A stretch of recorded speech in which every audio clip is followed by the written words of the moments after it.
হাদিসের মধ্যে আছে যে প্রত্যেক মাসে 3টা করে রোজা রাখে। এটার মধ্যে আল্লাহ অনেক ফজিলত রেখেছে। প্রত্যেক মাসের মানে আরবি মাসের 13, 14, 15 এইভাবে নবীজিও রাখতেন।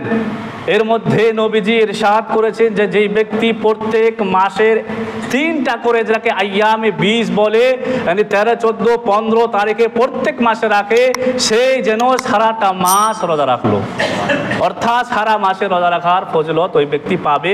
এরকম ভাবে আসে এই রমজান মাসের পরে যে মাসটা আসবে সেটাকে আরবিতে শাওয়ালের মাস বলা হয়েছে। সেই শাওয়াল মাসেও আল্লাহ রাব্বুল আলামিন কিছু রোজা নফলি হিসাবে রেখেছে। এটা ওয়াজিব আর ফরজ জরুরি নয়, এটা মুস্তাহাবের মধ্যে আছে, নফল ইবাদতের মধ্যে।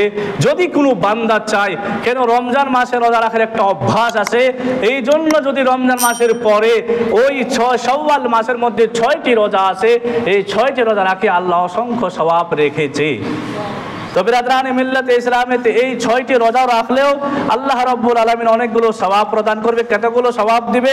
এই হাদিস মিশকাত শরীফের হাদিসের মধ্যে নবীজি সাল্লাল্লাহু তাআলা আলাইহি ওয়াসাল্লাম ইরশাদ করে বলেছেন, হযরত আবু আইয়ুব আনসারী রাদিয়াল্লাহু তাআলা আনহু এই হাদিসটা রওয়ায়াত করেছেন। উনি বলেছেন कि रसूलुल्लाह सल्लल्लाहु अलैहि वसल्लम ने फरमाया, जो रमज़ान के रोज़े रखे फिर उसके बाद शव्वाल के 6 रोज़े रखे।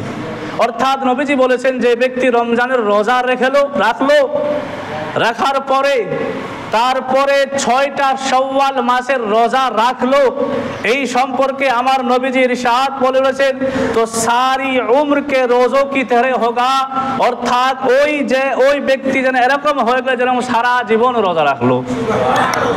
এত বড় ফজিলত হচ্ছে এই 6টি রোজার ব্যাপার, যে একজন ব্যক্তি রমজান মাসের পরে, কেন এই জন্য রমজান মাসে যে ব্যক্তি রোজা রেখেছে কন্টিনিউ একটা অভ্যাস হয়ে গেছে, তো আমার মনে হয় এই 6টা রোজা রাখতে ওর অসুবিধা হবে না এতটা। তো এরপর ফজিলত আল্লাহ অসংখ্য রেখেছে। কি বলেছেন যে যেই ব্যক্তি 6টি রোজা রমজান মাসের পরে রাখলো শাওয়াল মাসে, ওই ব্যক্তি এরকম হয়ে গেল যেন সারা জীবন রোজা রাখলো। তাহলে কত বড় ফজিলত এসেছে। তাই আমাদেরকে এই বর্তমান এই ফজিলতটা এই মাসে আছে। এটার নিয়ম হলো, যদি আপনি চান এই শাওয়াল মাসে, এটার ডেট হলো যে যেই দিন ঈদ হয়েছে এই ঈদ থেকে 30 দিন পর্যন্ত এটাই সময় আছে, এর থেকে আর বাইরের সময় এই ফজিলত আর থাকবে না। তো এর মধ্যে রাখতে হবে। এর মধ্যে আপনি যদি চান, কেন ঈদের দিনে তো রাখা যাবে না, ওটা নাজায়েজ আছে।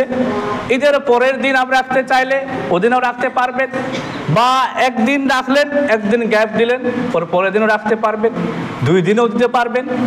অর্থাৎ বলা হয়েছে আপনি লাগাতার যদি রাখতে চান তো লাগাতারও রাখতে পারবেন, আর আপনি চান যদি আমি একদিন বা 2 দিন 20 দিয়ে বাদ দিয়ে দিই তারপর একটা করে রোজা রাখি, সেইভাবেও আপনি করতে পারবেন, এর মধ্যে কোনো অসুবিধা হবে না। বিরাদরানে মিল্লাতে ইসলামিয়া, এ হলো রমজান মাস শাওয়াল মাসে রোজা রাখা, যে আপনি শাওয়াল মাসে যদি আপনি ঈদের পরের দিন থেকে লাগাতার কেউ রাখতে চায় এভাবেও রাখতে পারবে, আর যদি কেউ বিচে 1 দিন 2 দিন বা 3 দিন বাদ দিতে চায় সেইভাবেও রাখতে পারবে।